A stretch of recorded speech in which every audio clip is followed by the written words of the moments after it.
So just start to get started. We'll then hand over immediately. I'm sure our presenters are impatient. So good morning, everybody. My name's Robin Smith and I work at the Joint Research Centre. And as I just said in passing, I have a doctorate in urban planning and e-government from the University of Sheffield. So I volunteered to chair this session because I should understand some things of the presentations in the first place. But I find it's also a very interesting topic, and it's in some senses some of the base of Inspire, because some of the original impact assessments were looking at topics such as environmental impact assessment as a driver as to why we need the kind of data to be shared across Europe in the context of Inspire. And a few years ago I did a sort of follow-up survey to understand what are the sort of challenges being faced by those undertaking those kind of analyses and assessments. And the estimate we came up with around there is that every year that sector faces somewhere in the region of 150 million euros that's being lost from the European economy because they cannot find the sort of data they need. So I've had off and on quite a lot of interaction around the topic, and it's great to be able to put together a session specifically on it. So you'll have seen on your paper programs that there are 3 presenters, but in fact there's 4, because we have Leda Bargiotti, who works at PricewaterhouseCoopers, but also is part of the ISA program. So you've probably heard it a couple of times already. I'm looking after an ISA action called Arena, and she's working in another one. And although the topic's not town planning, it's also a very interesting one that follows off from the access control session that we had yesterday afternoon. So partly because there was space in the agenda, but also partly because I'm involved, we've been able to include Leda's presentation in this session. So no more talking from me. I'd much rather hear the messages from our presenters. So I'll ask Darko to come up, and I'll just change over the presentation now.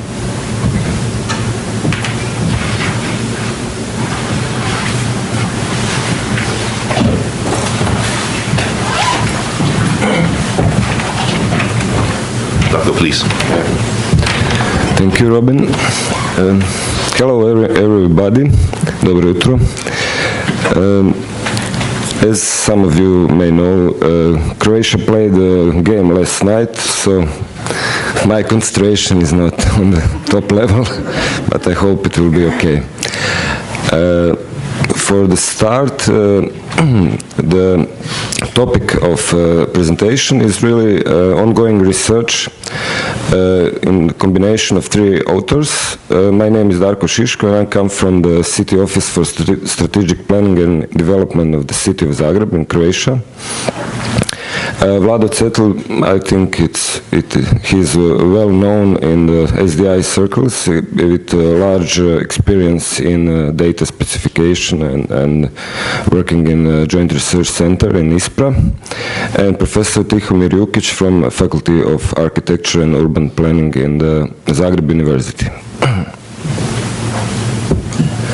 So, overview of the presentation is about strategic city planning, about spatial analysis for strategic city planning, land use analysis, elements of an analysis model, usability of Inspire land use data model for this purpose, and of course some conclusions. So for the start, strategic city planning is a process that usually results with city development strategies, and it is beyond the normative or classical physical planning of the cities, but still has much spatial elements. It usually connects a lot of administrative and scientific disciplines like economical development, human resources, environment protection, resources, energetics, housing, etc. And the methodology includes a lot of elements, but some of them are usually basic analysis of the situation in the city, SWOT analysis, defining of development vision, goals and priorities and measures how to implement the strategies, financial framework, implementation plan, and of course communication strategy, because it is really important to that citizens know about the strategy. Few pictures of city development strategies. They usually differ in content. Some are more spatial and some are more management. They differ in planned area. Some are in administrative borders of the cities. Some are in the regional borders. Some are not in administrative borders. And of course, also in timeline, because the final year of these strategies is not the same, and from some round number to some financial periods, it really depends from the case to the case. For example, in France, I think it is like regional strategy. In Vienna, it's in the city borders. So let's go to the spatial analysis for strategic planning. Spatial data, most of the activities and features in the cities, of course, in cities itself, are spatially defined, of course, and so spatial data are crucial for strategic city planning. Spatial data are used in, of course, in basic analysis for the start, then in planning for some scenarios and everything, and of course in implementation, monitoring of the implementation. Most important data sets from our point of view, from our work in the city of Zagreb and maybe from some researches, is population distribution. In the INSPIRE language is population distribution with other georeference statistics and land use, of course. So land use is a topic of the presentation, and this is of course, the definition from the INSPIRE directive or from the technical paper. But it is not maybe bad to say this definition. Land use is defined as territory characterized according to its current and future planned functional dimension or social economic purpose. So, as Mr. Salgé always said, it is not land cover. It is important to stress. It is functional definition. For example, residential and industrial, commercial, agricultural, forestry, recreational, etc. These are some of the maps from City Office for Strategic Planning in Zagreb. Some really simple analysis of the population. On the top left, it is distribution of the population in the city of Zagreb, with blue from the previous census and red with new areas that were built in between two censuses. On the right, it is some chart of the urban densities regarding the city quarters. It really differs in Zagreb for maybe 200 times in the city quarters. Land use distribution also regarding city quarters is very interesting because when you look at the distribution, we have many green areas and agricultural areas within the city borders because it is administrative city borders. Land use analysis for the strategic city planning, it is important to define the two main classes, or it is existing land use, of course, and planned land use. So the temporal element is really important in this analysis. And we define four main cases. It is simple, but interesting, of course. Existing land use at one moment versus planned land use at one moment. This analysis shows us development potential and really shows the present land use policy. Existing land use and at one moment versus existing land use at another moment. It shows us real life land use change. Planned land use at one moment versus existing land use at another time. It is good for monitoring the implementation of the land use policy. And finally, planned land use versus planned land use at the after. It shows the policy change in between these two periods. So one example of the existing land use 1 versus existing land use 2 versus planned land use 2. For the residential and mixed land use in the city of Zagreb urban area, it is 1986 versus 2011 versus master plan, or we call it general urbanistic plan, or GUP. In green is the oldest period. Blue is the spread to 2011, 25 years. We saw 33% of new areas. And what is interesting, and that's why analysis is important, that at the same time, only 5% of the population is increased. So we really spent so much land for so little people. And what is also interesting, that we plan another 30% of the new residential land use, but although we have no increase in population for the last 10 years. So this is one example that is important for us in strategic city planning now.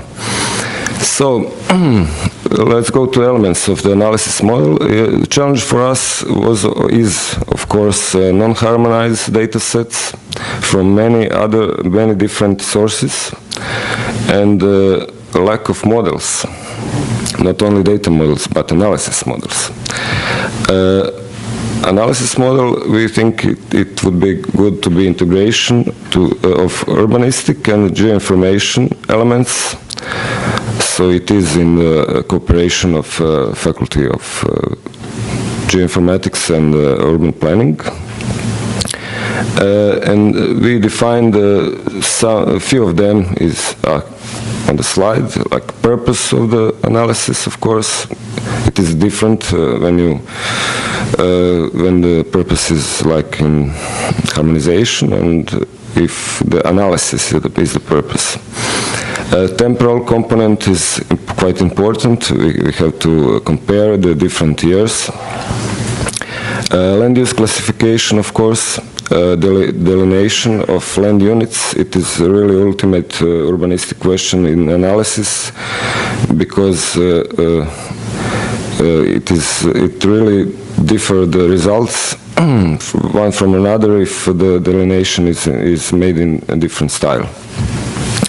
Data sources for the analysis. It can be used, of course, old spatial plans that are then in another classifications, and in Croatia had this change of society in the 90s. So the old plans from the socialist period have some other classification.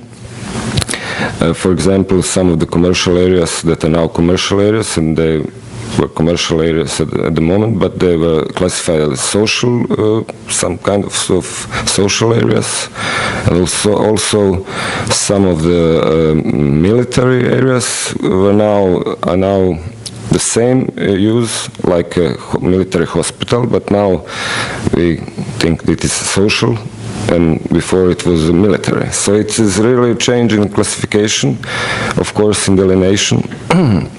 And we need, of course, data quality to measure something. So we quest for models. There are many models that we can use in this field. Of course, national planning model in Croatia, it is always changing, but with a really long tradition of around 160 years. We must follow this model in a way. Inspire land use model, DG environment, and let's go urban atlas, European urban atlas, DG regional and urban policy. This is a picture of one section. Lucas Eurostat model. Of course, some city analysis model like this we are developing in the city of Zagreb, and also we are looking what the WIN is doing. Vienna, we always do that when we're doing something new. And the Plan for All, of course, is a really interesting project that we can use.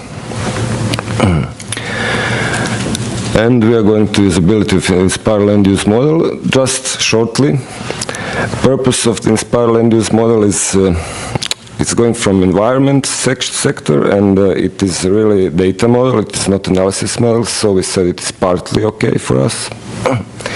Although the cases, use cases in that are in the model are good for us. Temporal component is very well in the Inspire land use model, so it's yes. Land use classification is interesting. It is really different from our national because of this primary and secondary and tertiary classification of the land use. So we need some adjustment, but I think it is possible. Delineation of land units, what is really important, it is only mentioned partly. It is really not so, it is not so easy when it comes to the combination of planned land use and existing land use, because in the plans, for example, the streets are not always inside, or we call it brutto zones, you know, when you can build the streets also, and so you cannot compare the, for example, traffic infrastructure. And data quality elements are in the Inspire model. So I will just some information. So we are doing the further research and land use classification in the delineation of and data sources at the University of Zagreb, in the city of Zagreb. And for 1 month we have international student practice. There is a poster session between the University of Zagreb and the University of Nitra from Slovakia in preparation of Inspire land use compliant database for Zagreb River area that you can see on the picture here. And let's go to the conclusions. Spatial data are crucial for strategic city planning, of course. Land use is one of the most important data sets for strategic city planning. Efficient land use analysis needs special model, not spatial, that integrates urbanistic and geoinformation elements. And Inspire land use model is very good basis for further customization towards strategic planning model. So thank you very much.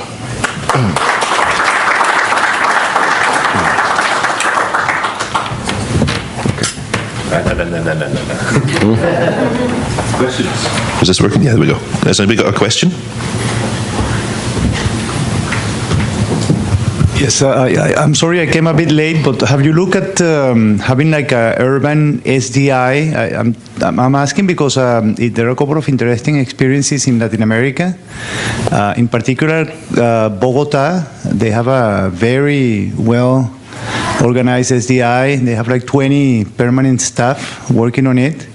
And I don't remember, but maybe 40 agencies that belong to the city. So I think it's a good model to try. I don't know if in your case or if in Europe somebody's doing that, but I think it's a good model because you really organize in an SDI concept, all of the data development and so on? I don't know anything about this case, but it is interesting. I will write it down. Okay, I can give you a card. Yes. Thank you very much. Thank you very much. Just one thing from me. I was just curious to know what you see as your main challenges now that you're setting this up, and obviously you're working with Vlado and others. But already, you mentioned, for example, you have a tradition with a very different classification system, and you're looking for data from others. In your particular context, in your case, what do you think are some of the challenges you'll face? As I said, there are three main challenges. The delineation of land units is really important because it is so different from one source to another source, and is it 33%? We don't know, because it is from one source. That is really important. Of course, classification is a challenge, but I think the classification we can manage. And the data sources, we're trying to find the best and the fastest way to get the data. It is in a way, Inspire teams are one of the solutions, but also we must use some other data, especially historical data that is of course not compliant to Inspire. That could be an interesting story for a longer term archive. Yeah. Any other questions before we move on? Okay, Darko, thank you very much again.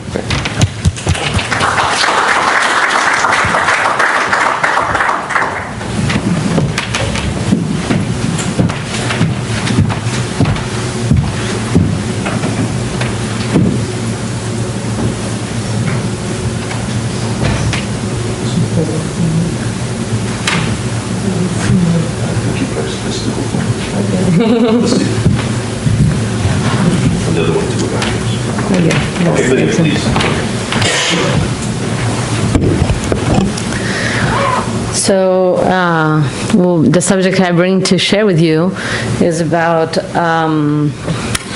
data infrastructure that we are building. I'm from the Portuguese national data provider, civil data providing agency that also has attributions in terms of cadastre and also in terms of land use planning, including urban land use planning.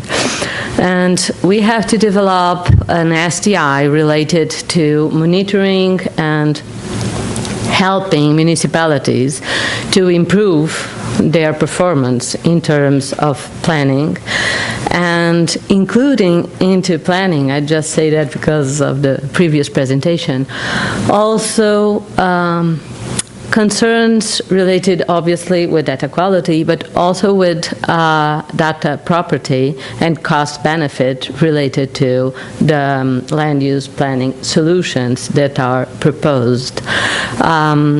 Only within 15 minutes, I'll only share a small little part of our work with you. I'm obviously available for whatever you want to know or to share on these matters.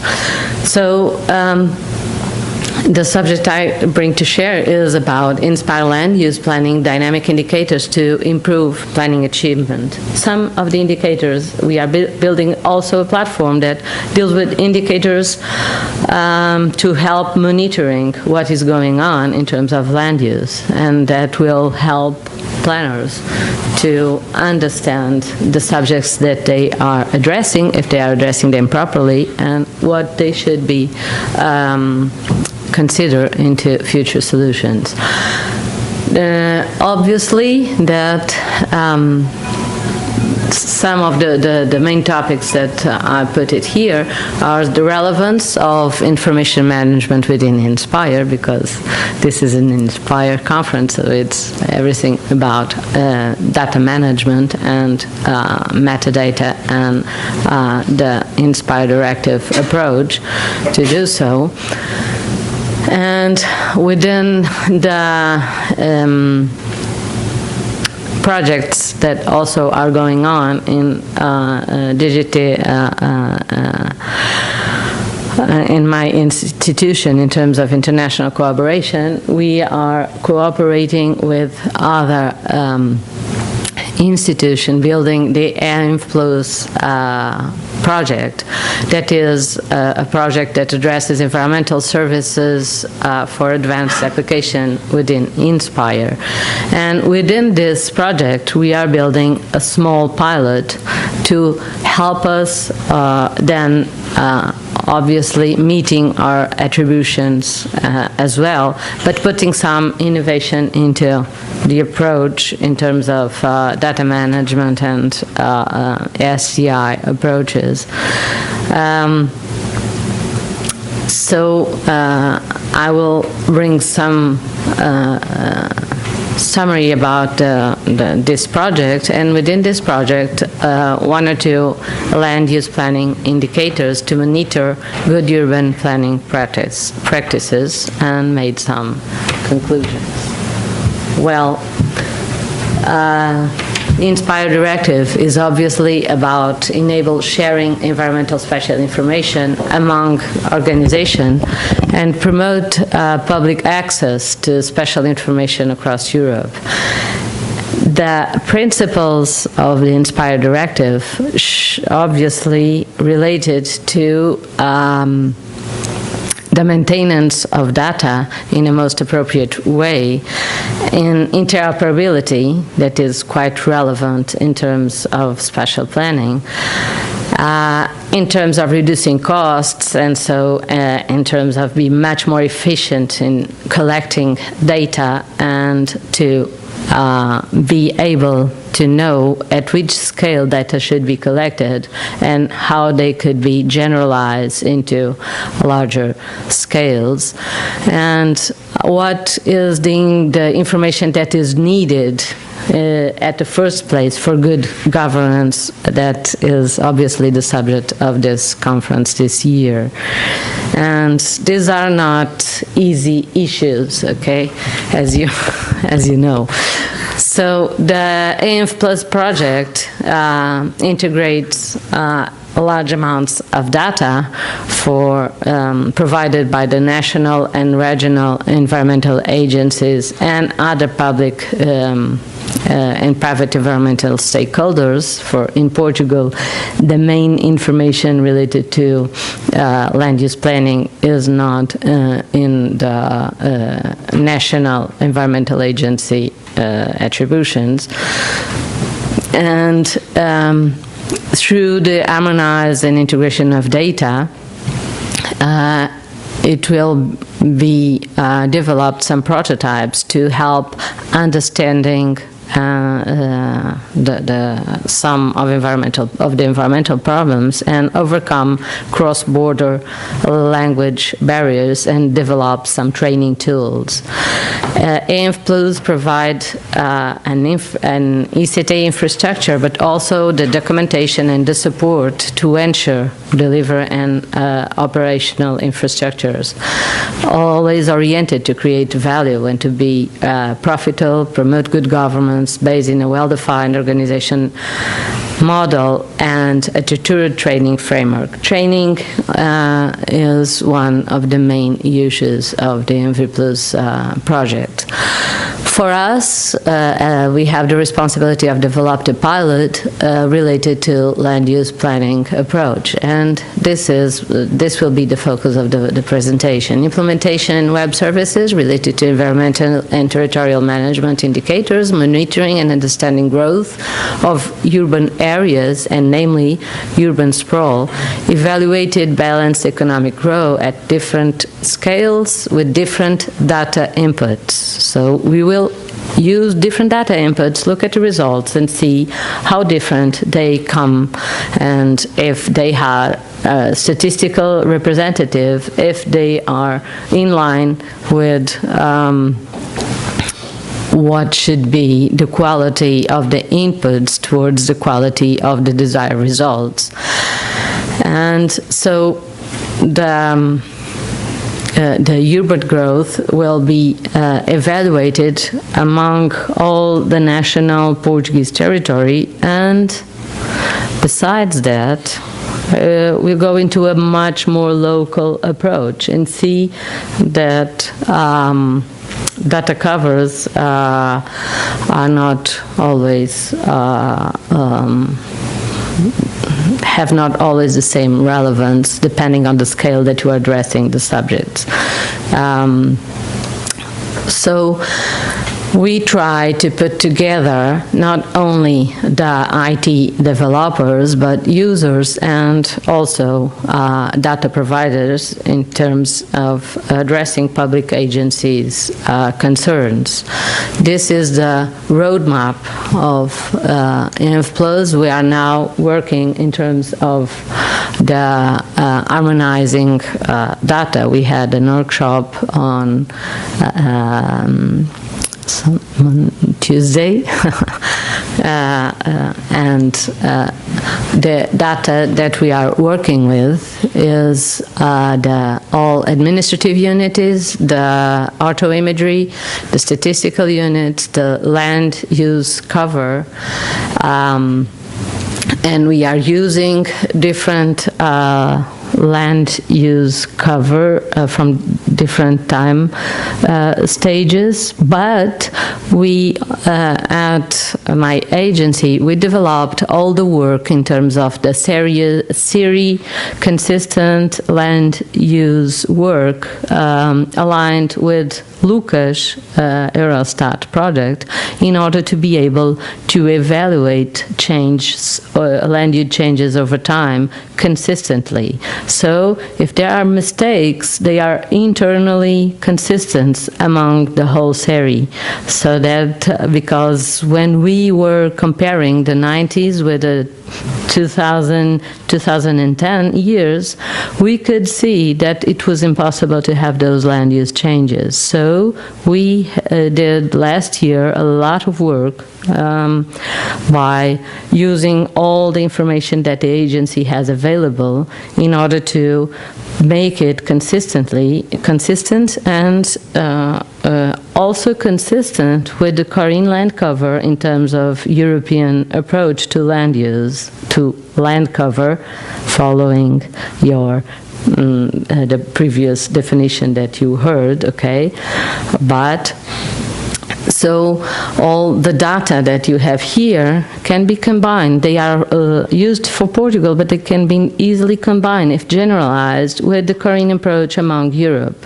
So if the European Commission wants to have data to build their own statistics, they have to obviously generalize some of the classes, but they can compare what is happening in Portugal with what will be happening in many other countries using Korean. Korean is also being updated to 2012. We are doing the work for the environmental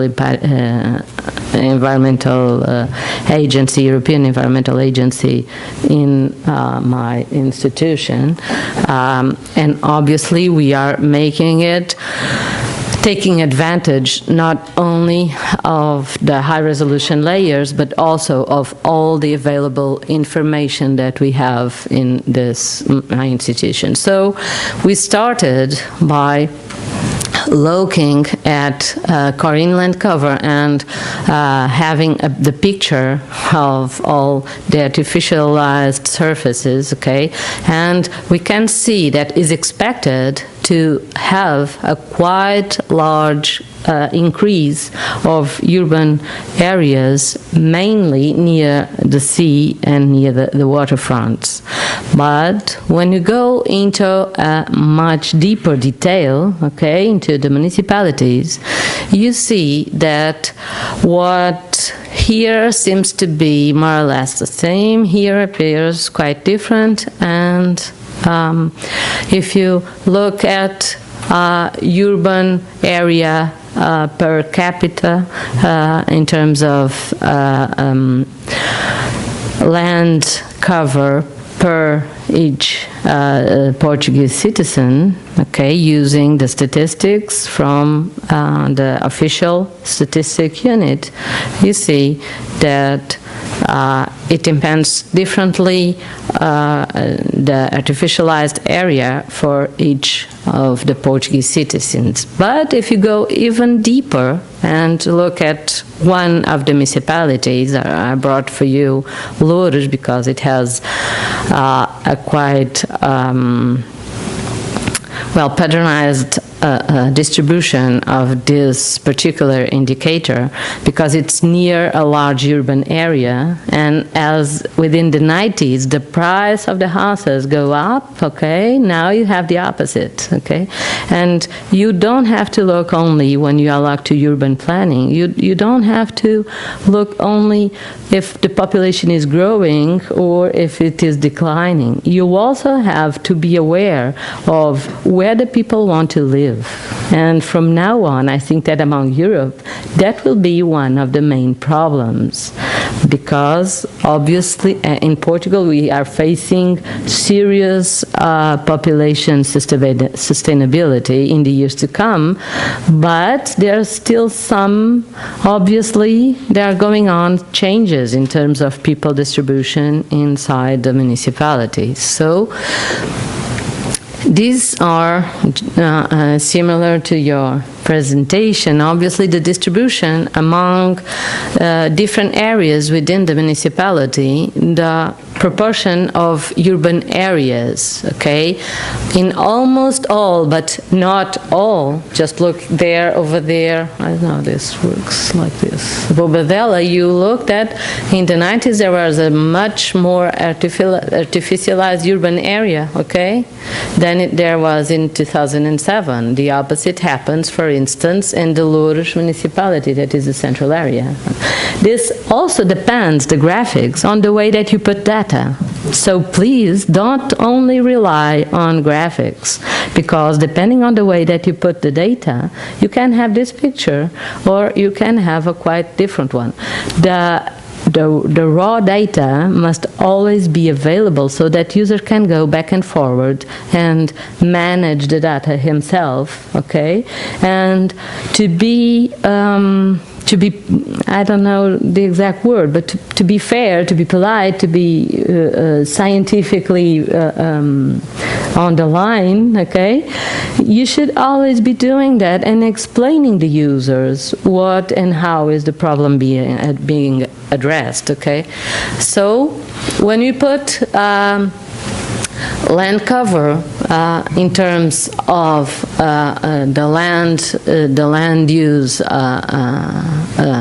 thematic map, this is the picture, this is how the picture goes, okay? If you go into numbers, these are instead of and look at how different this appears here, because you are looking now to buildings number over Loures municipality, okay? So if you are looking at differently, they can really appear differently.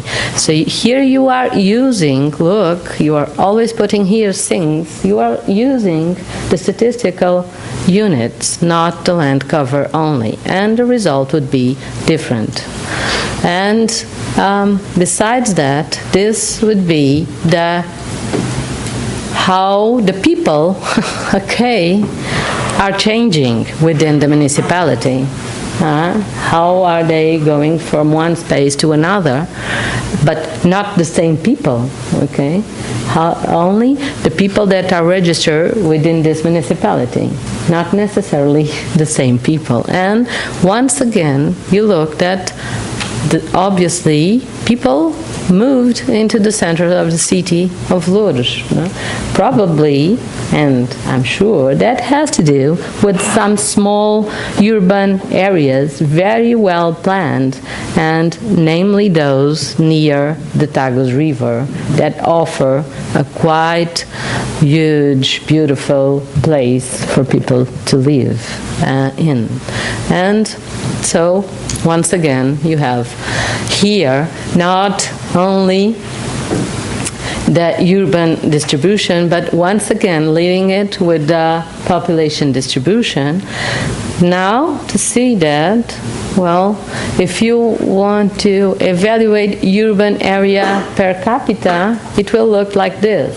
if you evaluate urban buildings for housing, okay, for each municipality, it would be once again look differently. And because obviously I think that this conference is all about data management more than land use planning, I made the focus on the data management issue in order to address and understand a quite relevant issue that is urban planning, for not be over-dimensioning the urban areas and to try to understand what is going on from the past decades until today, and in order to, I don't know if you are listening, I hope you are. And so all this stuff is putting into the Geoportal. I'm sorry, yesterday night the hotel ran out of web passwords, so I couldn't get the slide with this translation. This obviously are the annexes of the directive and with all the teams that are in it. And you have all those that are put it here, and all additional information that will be obviously included in the InPlus project, but also in the internal data infrastructure that we have to develop within my institution. So obviously harmonization and validation is quite relevant in order to be able to combine everything. Data sets, metadata, all these are relevant, but we must always put the focus on fitness for purpose. And once the data harmonized, once interoperability able to give the capacity to users to make their tasks, then we will be able, and I think that we are reaching that stage, to evaluate data purpose, data fitness for purpose of good governance. And that's why obviously, besides harmonization of data, we are also build small pilot applications to understand the problems that we'll have to deal in a different way in the near future, and building training capacity. And so I finish my presentation just by sharing what I think is most relevant in terms of conclusions. The relevance of the work that we developed together with other partners within the work that we are doing is obviously all about understanding and increasing the efficiency of data production and data quality, increasing the way we address land use planning efficiency in land use planning efficiency in producing, implementing, monitoring, and in evaluating territorial land use plans that has to do with monitoring land cover, urban sprawl, obviously in terms of city management and land use efficiency, taxation, sustainable and affordable, because, well, I don't know in your countries, but in Portugal the taxation for urban areas are increasing day to day, but they're product of some inefficiency in terms of addressing what were really the needs for artificialized areas. Now, if you have too low density artificialized areas, you have lots of infrastructure costs to share among to a few people, so the cost will obviously be, I would say, not supportable. And then implementation, obviously, within the Inspire directive, but always having in mind the relevance of the work that we are doing, because the law is to serve the people and not the opposite. Okay, so always being aware of that we are dealing with Annex 1 and 2 now.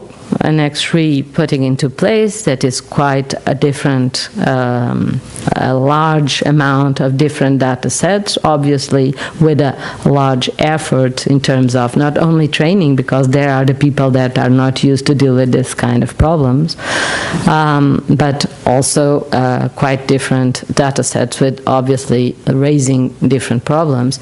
And so land use oriented to good governance and cost-effective data sharing policy towards effective development. Data sharing policy also has to do with financial, unfortunately, and having money to be aware to give the data for free. So if you can reduce taxations in some other areas like the urban sprawl problem, reducing taxations, reducing urban sprawl, being much more effective, we can have obviously much money left to produce good data and make the data cheaper. And so working together, the main goal will be obviously good governance. Thank you.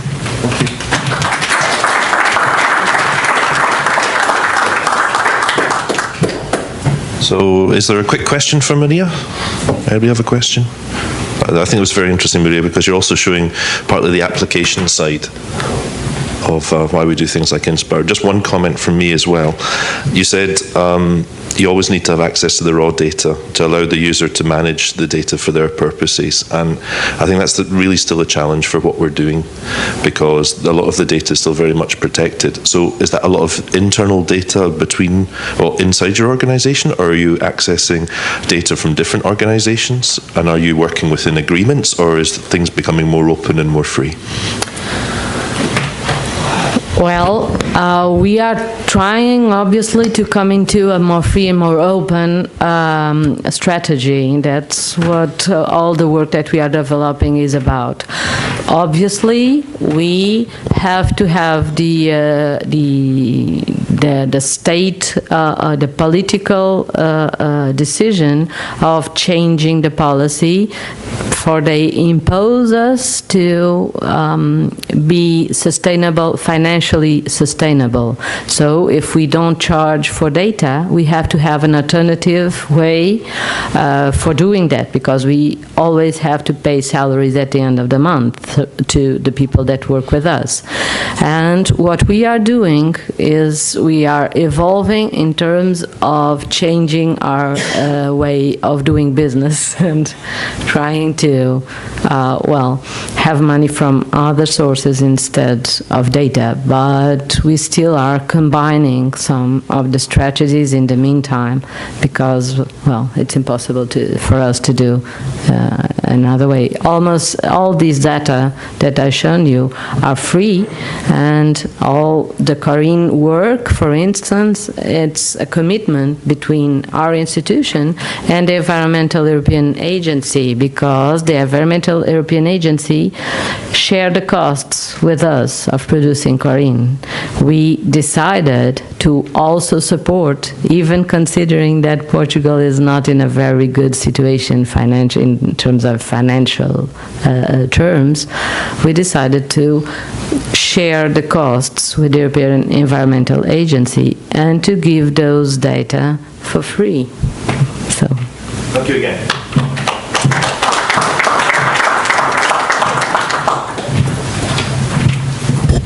So with no further ado, I gladly hand over to François Salgé to tell us about the French Geoportail. Yes. Thank you, Robin. Hello to everybody. So, as you can see from the slide at the bottom, I'm belonging to two ministries at the same time. Actually, I belong to one Directorate General that report to two ministers. But today today or this week, I decided to come here with the hat of the Ministry of Housing and what is said in French, Égalité des Territoires, which is something to do with spatial planning, but with the idea that all land should be managed with some equity, I would say, or equality. So,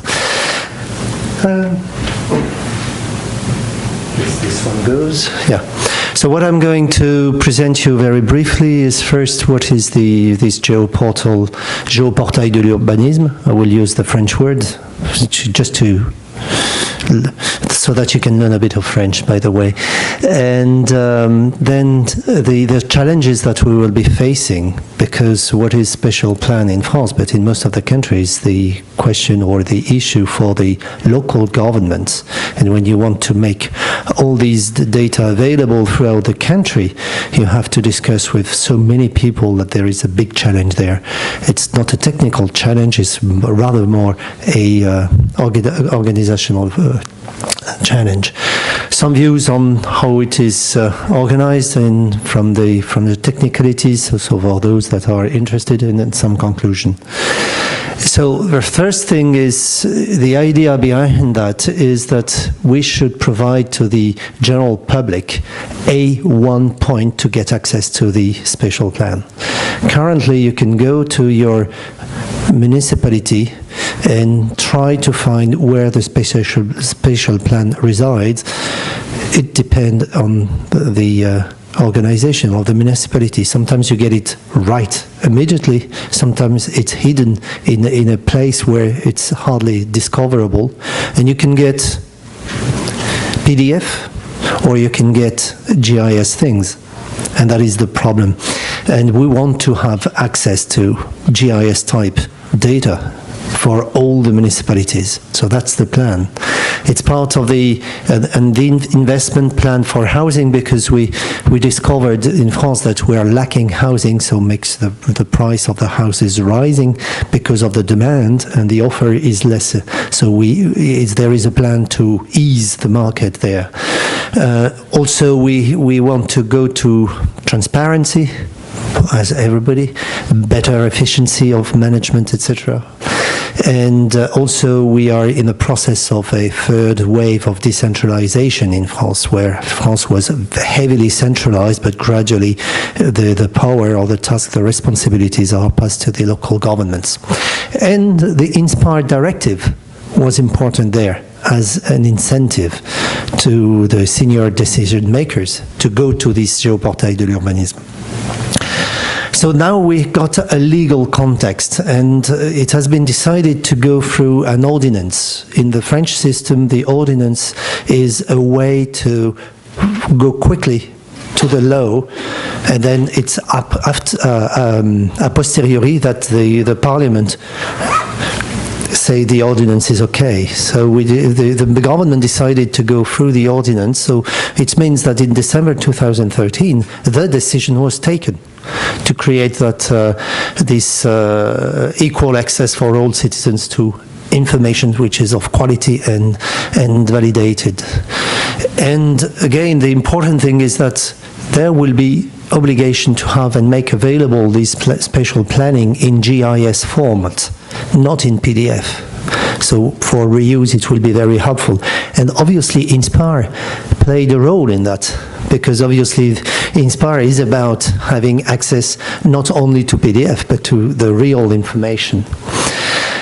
So it will mean that all the local governments will have to provide their spatial plans, but also the state, the government, has to provide also what is called the public utility easements. That is the fact that you have areas where you have regulation for building just because there is behind that something which is serving the public utility. In some terminology, to make it short, it's spatial plans as it is in land use. So it's the object type called spatial plan in the package plan land use. So we are with the plan land use there. And about public utility easements, it's theme 3.11, the area management and blah, blah. And it is the management restriction or regulation zone object type that are facing. And in image, you can see on the left what is a spatial plan. It is not land cover. It is really spatial plan. That is the areas where we want to say, well, here there will be in the future housing, or existing housing yet.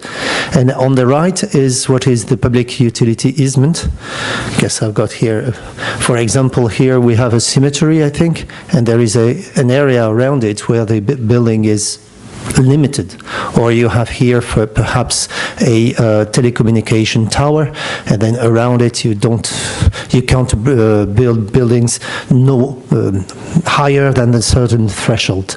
And somewhere else, for example, here you might have, I think here is the Cathedral of Saint-Denis, which is where all the kings of France are buried, and it is forbidden to build, or you have a special regulation for building in that circle. So this is the sort of public utility easements which are created by law or by regulation, but by the state for the public utility. Okay.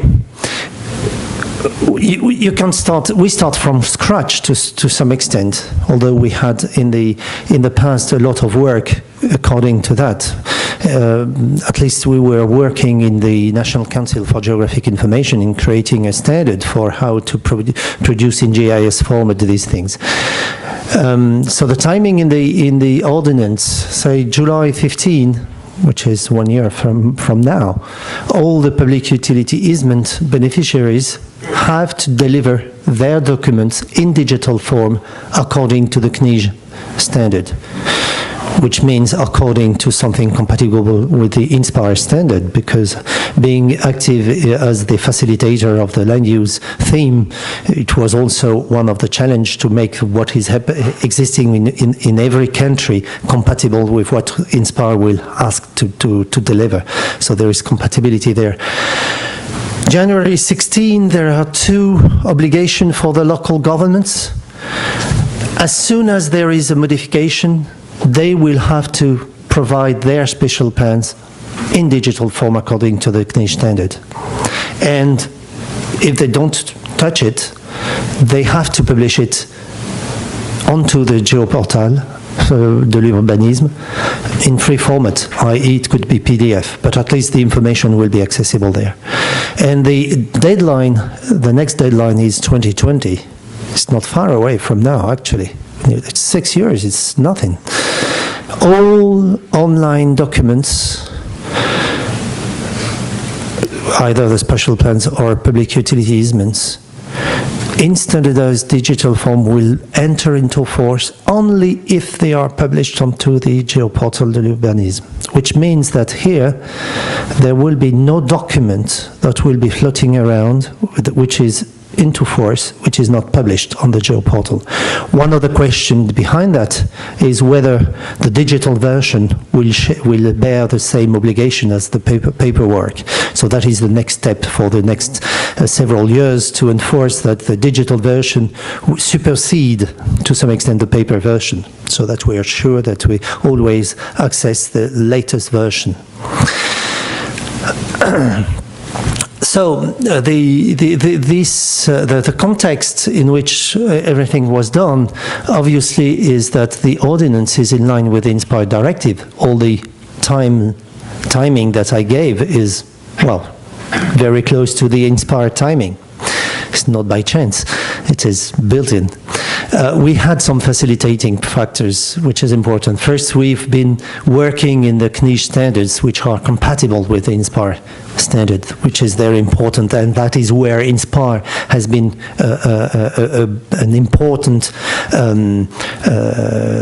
how could I say, driver for this Geoportail de l'urbanisme. The other thing is that in France we have the Geoportail.gov.fr, which is the INSPIRE implementation in France that exists, and it is actually the same IGN that is developing for us the Geoportail de l'urbanisme, taking into account all the developments that were done here. Also, we have already a lot of special plans that are according or close to be according to the CNIJ standard, so we have a sound base to work. And we had also a ministerial experience through the way the instruction of the building permit has done in France. So how does it look like? But it's very quick. Obviously, you have the spatial plan. You can click on a parcel, and then you get the information about all what is connected to that, and you can go direct to the actual spatial plan specification. So this is very briefly how it will work. The first version will open, I think, in end of this year, and there will be a second version, but I will go back to that. So what is the challenge there?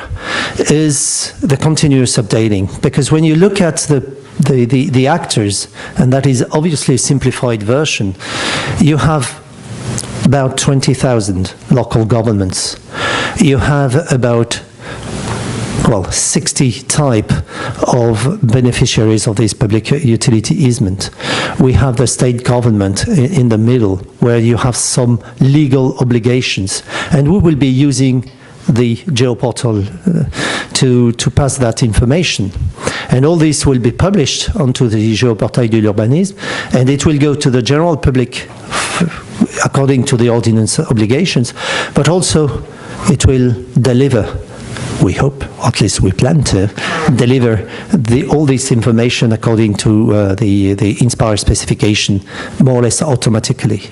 We don't want to have to ask every local government, 20,000, every beneficiaries, more than 60 type, but with the organization it means about 1,000 organization, to all of them take care about the Inspire. So we want to go through the Géoportail de l'urbanisme to meet the Inspire obligations. So there will be several user profiles there. You will have everybody could access to the information, data search, data visualization, but also downloading. That will be open to all. Everybody will be able to download and to visualize. Then you have the possibility for subcontractors that works for the local governments to use the Geoportal also to make data control. But the real actor would be the competent authority or delegated authority. These will be the only one that will be able to upload the information and to suppress it in case there are changes. And that is important to have this concept of competent authority and delegated authority, because we don't think that I'm now a member of the municipal council in my village of 500 inhabitants. I can't see this village able to download or to upload the spatial plan that which has been developed. So we will need to have some delegated authority which will be doing it for us. So that is important in the context. And obviously there will be an administrator that take care of all the system. So the challenge is really how we will give the competent authorities the mechanism to upload their spatial plan or to have somebody else doing it for them. And we think that we will have to implement some mechanisms to enable the uploading, either with automatic synchronization using Atom, but we want to go to the web services and work with the data flow instead. But we need to make some experiment there, because we haven't got exactly the implementation of the CNIL standard into WFS. It can be done in many various ways, and we need to have only one way for everybody.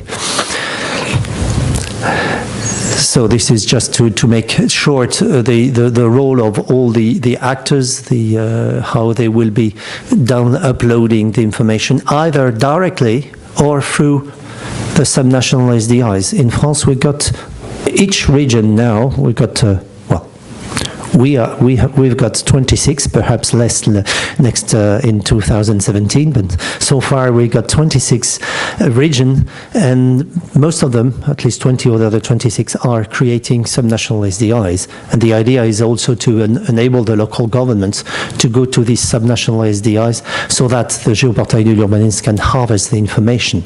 So that is the challenge we are facing. Similarly, the public utility easements, we hope they would be able to upload direct on the Géoportail de l'urbanisme, but thematic SDI are now in progress in France. For example, for the risk maps, there will be a GeoRisk, that is the name of the thematic SDI that is created, and we want to harvest directly. A Okay, this is a detailed view from the computer architecture. Well, it's very standard. There will be this Geoportal de l'urbanisme itself, and there will be a storage place where all the data will be stored for the consultation and download. One of the things which is not apparent here is that there will be something that will be able to go from here to outside in order to get the history of all the spatial plans. Because by 2020, every spatial plan will go through this system. And it will be a pity when there is a new version of the plan not to get access to the old version. But that is not part of the Géoportail de l'urbanisme. There is just the possibility to get out that information. That's for the future. We've been reusing the best practices that are available for upload, for the automatic upload, for updating data, for the data structure validation and syndication of systems. So these are, we haven't reinvented the wheel. I don't want to go into the detail here because I'm not unable to give them. But the essence is actually to take benefit of all the best practices that are available. So we have some risk log. There are some of them are technical, how to avoid double data sets for metadata or data. That is a critical thing, because there might be different flows of information going to the Geoportail, and we need to be sure what is the correct one. So this is a challenge we are facing. How to assess that the data comply to the standard is that also is very important, to be sure that we are uploading something that will be usable by the Geoportail itself, but also by the when you download it. And we have to meet the technical and legal constraints. The problem of duplicating data, because we need to ensure equal performance everywhere. So from time to time, we need to duplicate the data. But as soon as you duplicate, you have to be careful to get access to the latest one. So that is a big challenge. And we must ensure that the document you get is the one which is in force. That is effectively the one that you need to look at. And then we'll have to meet the implementing rules and recommendations of INSPIRE. So, conclusion? It's time? It's okay? Good. So, it's on its way. The ordinance is published, so we have the law. That's good. That's great. We have the key conception is okay. We have the first development. The versions are planned. Version 1 will be end of this year. Version 2 will be mid-2015. And I'm pretty sure that will be there will be a version 3, 4, etc. But these are not yet planned. And really, INSPIRE was an incentive. During the political push, and I use INSPIRE to convince the people in my ministry that it is a key to do it. And I show example from abroad, specifically the myplan.ie, which is from Ireland. And I show that to the director and say, look, the Irish do that. We think that we are as clever as the Irish, so we must be able to do it. And that actually it was actually a good thing, because the lady I was discussing with was young enough to understand the challenges. I was not successful with her predecessor, and she was younger than me, by the way. But so I had a new director, and the lady. At the same time, the head of the mapping agency also came to the top level director saying, well, that is important to do. And so all the conventions and the INSPIRE was very important there. During the definition phase, okay, we reuse INSPIRE implementation using the Geoportal development. So actually INSPIRE was helping us quite a lot, and is. And when we will be operational, hey, we hope we'll be able to do the automatic translation, so that for the local governments, they will be INSPIRE compliant if, and only if, they put their data onto the Geoportal de l'urbanisme. But a long way now, we have to follow to be sure that it works. But the incentive is there. But now I'm going to retire, working for my local government, so I will have to implement this locally, and I will tell you the story next year or in 2 years' time. Maybe.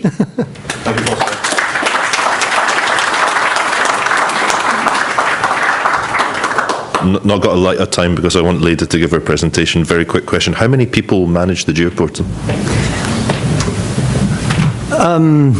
Not that many, actually. At the level of the ministerial department, we are 2 people are 100% on it. We have some side people shared. So in full-time equivalent, I think it's 3 or 4 people. In IGN, so which makes the development, I think it's about full-time equivalent, about 6-7 people. So it's a matter of 10 people. Equivalent full-time, because we have to merge different. But the big issue, and that is difficult to know how much it will cost us, is how we go to the local governments and how we go to the public utility easement people so that they enter the game. Thanks so much, François, and good luck with that. I'm sorry, we have to move on because we only have 15 minutes for Leda, and I'd like her to give her presentation. So I shut up now, and please, Leda, you can use the keyboard, maybe. Yeah. Try. Well, I introduce briefly myself. My name is Leda Bargiotti, and I'm working for PricewaterhouseCoopers, the EU services, and I'm here today to present a work that has been commissioned by Digit to PwC related to the state of licensing at the EU and member states level. I'll start with a little experiment. I've never done this before, so it could be a failure. How many of you are reusers of data? No reusers? Reusers. How many of you had encountered problems with regard to licensing? Unclear licensing or not so many? Yes, at some point, yeah. So my presentation is about this. It's, I'm not bringing solutions. I'm just throwing on the floor the state of the art with regard not only to geospatial data, but more in general to data, and try to see with you what could be the way forward to facilitate, thank you, to facilitate your work on a daily basis. I will not go into details, but as Robin mentioned, there is a ISA action carried out by Digit on promoting sharing and reuse of data, but not only data, at the European Union level. And that's where this work is falling into. Why? Well, why are we here today? Because when we talk about data, there is a PSI reuse directive that is strictly related also to Inspire directive, whereby data should be available and accessible, reusable, and everybody should be able to make the most out of them, especially for commercial and also non-commercial purposes. However, when we started looking into the reuse of data, we saw that there were different practices that were going on and not always in compliance with what the reuse directive was telling us. We started this study. There was a first phase that was a simple desk research analysis on which licenses open data portals were using at the EU level.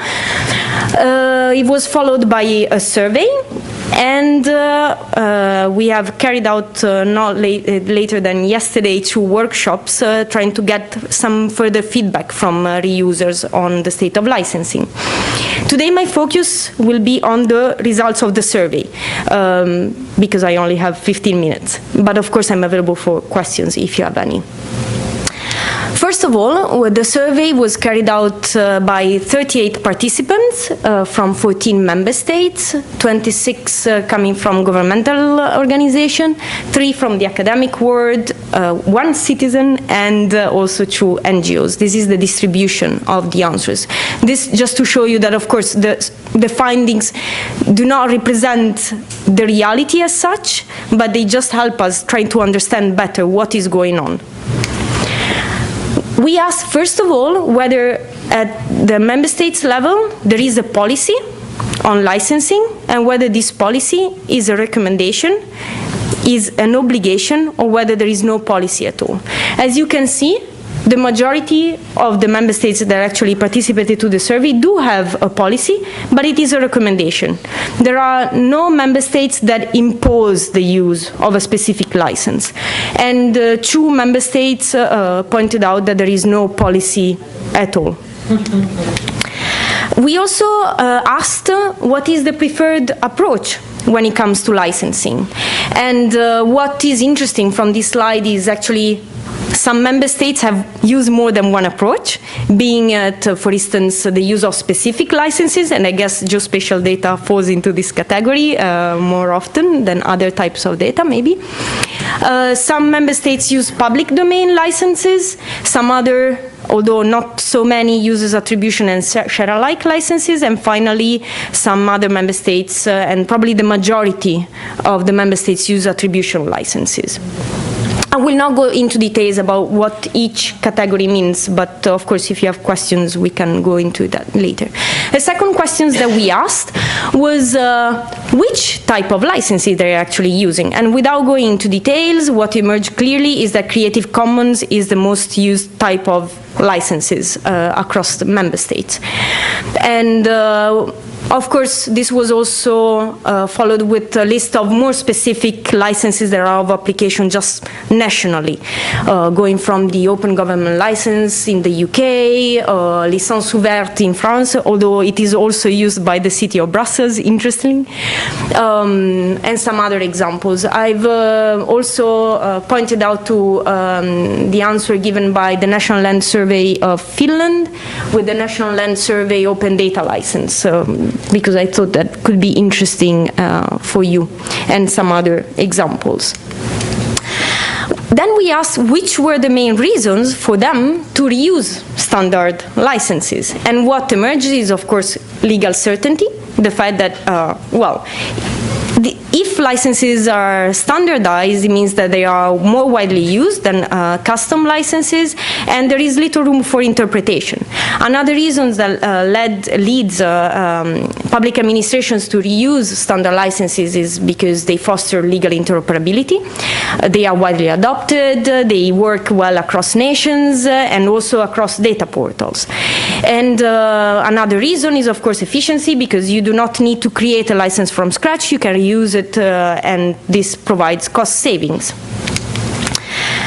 Interestingly, they also pointed out benefits for the users, and you can confirm it or not. What public administrations pointed out is that they reuse standard licenses because the users are familiar with them, and if they are familiar with them, it means that they know the provisions, and they do not need to read and ask the advice of a lawyer every time that they found an interesting data set and they want to do something with it. Another reason is because, of course, they are well known within the government but also outside the government. They provide a sort of degree of consistency, because more or less you know that even if you are looking, you are Italian and you are trying to download a data set that comes from France and the license is the same, you know that more or less you know what you have to do, you can do with it. And it lowers also the administrative burdens for third parties for future use of open data.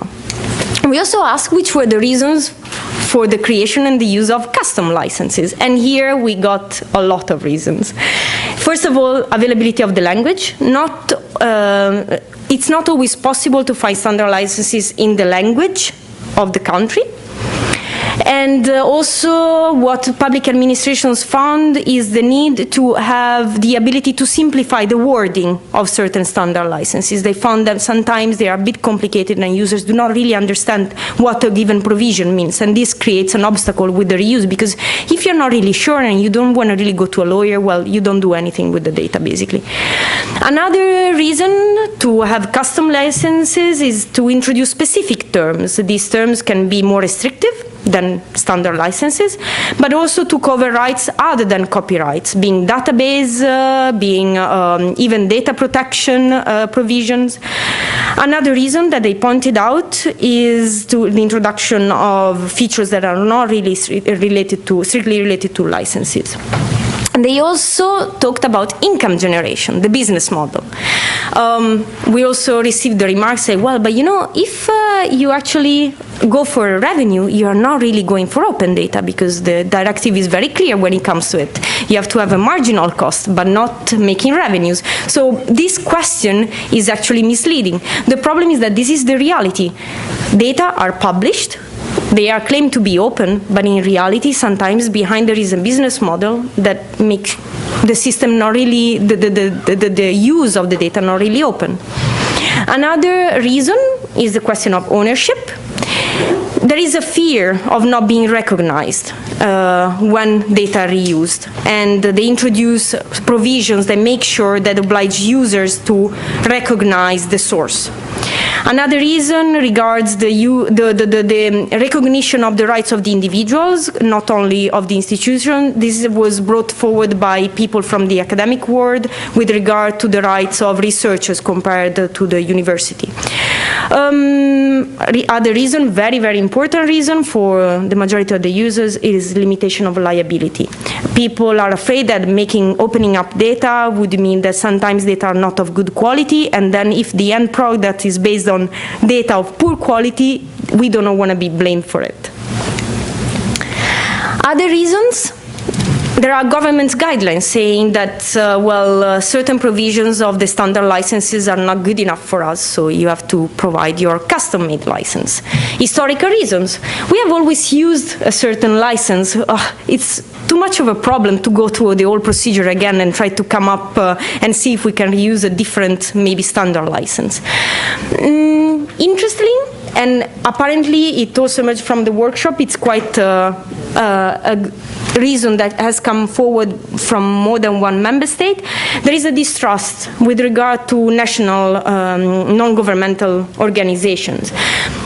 Typical example is, if we trust Creative Commons and this version is fine with us, but we do not know if there is going to be yet another Creative Commons version 5 that has certain provisions that are not in line anymore with what we think should be in the world of open data licenses. Other reasons, there were a lot of reasons with regard to custom licenses. Introduction of privacy and data protection provisions. Generally, lack of knowledge. We do not really know what open data means. We do not really know what national legislation actually entails. And we don't really know whether the policy is compulsory, is not compulsory, what it is about. And some people also brought forward, as a reason, the machine readability of the licenses. Now, little teaser for you. I haven't checked. These were the answers from the survey that we have launched. I just put the names of the countries. These are not representative, but these were some answers that we received with regard to geospatial data. With regard to Ireland, it was mentioned that the share-alike license often prevents businesses and entities like OpenStreetMap from using perfectly good data, because it makes it difficult and incompatible due to license restrictions, because you are obliged to share it exactly with the same conditions that the initial licenses brought.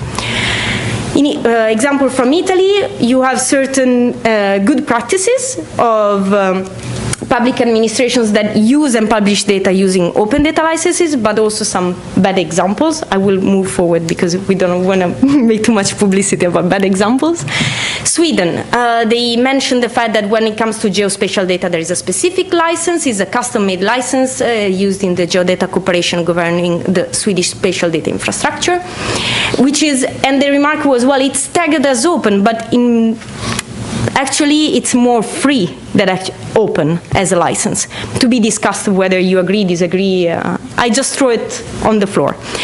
Belgium, again, custom-made licensed, and you can look at it by looking at the National Geographic Institute. Germany, another specific license, and the Netherlands, instead, they use CC0 and or public domain when it comes to geospatial data. So you see, there is really a variety of practices when it comes to publication of data, not only data in general, but also geospatial data.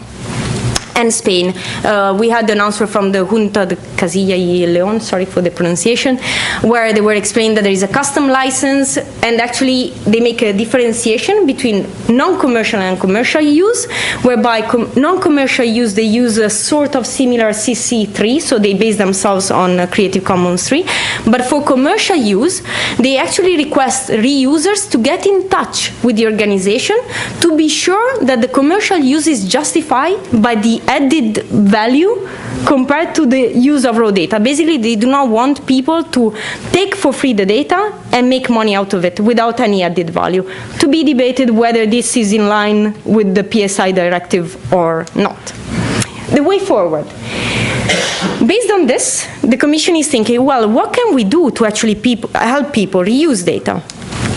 Shall we create a new EU-wide license? Based on the workshop's results, the answer was, for some people was, yeah, maybe it's a very good idea, but others, the majority of people actually said, you know, actually, if you create yet another license, you only add confusion to it, because it's not going to solve the problem, and it will only add burden on those that comply with reuse, because those that do not want to comply with the reuse provisions, they don't do it anyway. Another option was to maybe recommend the use of existing licenses, one or more, so the Commission could come up with a sort of recommendation based on analysis on which are the best licenses if you want to make your data opened. Another possibility was to create guidelines and screening the licenses that should be reused. This emerged yesterday from the workshop. We didn't think about it, but it was recommended as probably a good practice, because you just explain what a good license for open data should have without really recommending specific licenses, and you also introduce a screening process, meaning you can have your own license, but if you want your license to be able to publish open data, it has to go through a screening process. And finally, we could also provide the tool to compare licenses easily. One of the big problems is, what does this provision in this specific license mean compared to this other provision? Are they compatible? Do they mean the same thing? Are they giving the same rights or not? These were the few ideas that now we are testing with users. I'm here to know what is your opinion in that regard, and of course, if we do not have the time today, I'm available. I live in Brussels, so please get in touch. Thank you.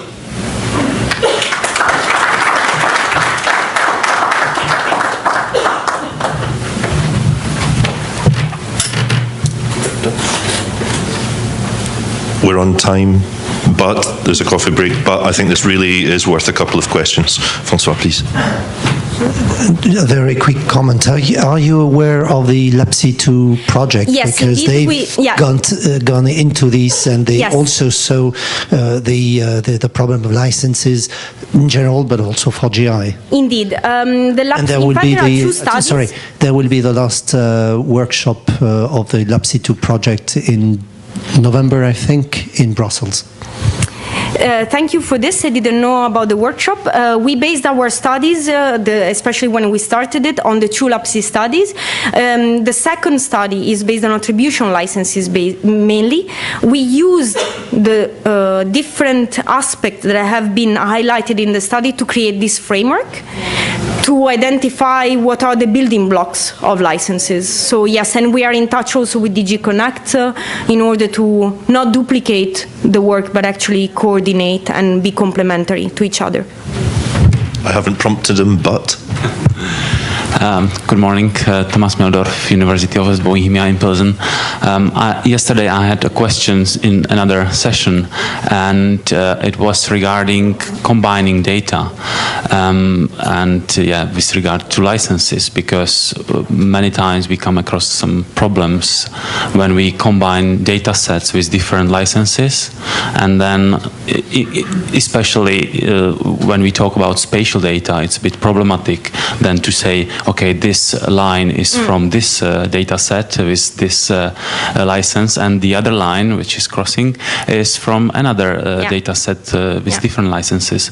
So comparison, for example, these solutions you presented, comparison of licenses cannot solve this problem from my point of view. So it's kind of another level where, Yes, I think what you are referring to is also the need to have metadata behind the data set that identify for each line which is the specific provision that applies.